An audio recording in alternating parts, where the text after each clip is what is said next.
કોઈના હરામના પૈસા ખાવાથી શું પરિણામ આવે છે? મિત્રો, બહુ લાગણીશીલ રીતે નહીં, પ્રેક્ટિકલ રીતે તમને જવાબ આપું છું. સિક્કાની બે બાજુ હોય એમ મારા જવાબમાં પણ બે બાજુ છે. જે રાજકારણીઓ, ડોક્ટરો, વકીલો, સરકારી અધિકારીઓ પ્રજાને ગેરમાર્ગે દોરે છે અને પોતાના ફાયદા માટે પ્રજાને હેરાન કરે છે, તેમનો એક દાયકો હોય છે. પછી પ્રજાને પણ તે ખબર પડી જાય છે અને ઈશ્વરમાં સીસીટીવી તો 24 કલાક ચાલુ જ હોય છે. આવા લોકો ઈશ્વરની ભક્તિ પૂરેપૂરા ભાવથી કરતા હોય છે અને અતિશય ધાર્મિક હોય છે. તેમને અમુક સમયે કુદરતનો સાક્ષાત્કાર થઈ જ જાય છે. એક્સિડન્ટથી મૃત્યુ, પરિવારમાં ભાગલા, શારીરિક પ્રોબ્લેમ વગેરે રીતે.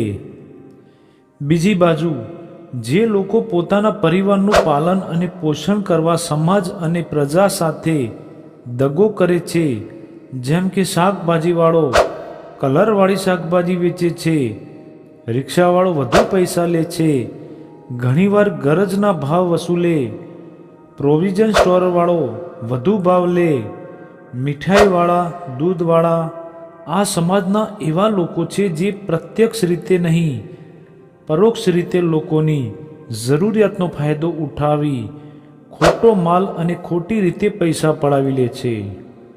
આવા લોકો સમાજમાં વધુ છે, પરંતુ એ ઉપર દર્શાવેલા લોકો કરતાં ઓછું નુકસાન કરે છે અને તેમનાથી થતું નુકસાન જીવ ચાલ્યો જાય એટલું ખતરનાક હોતું નથી. પરંતુ ઈશ્વર બધાનો બોસ છે. એને ખબર છે ક્યારે કોને કેટલું દુઃખ આપવું.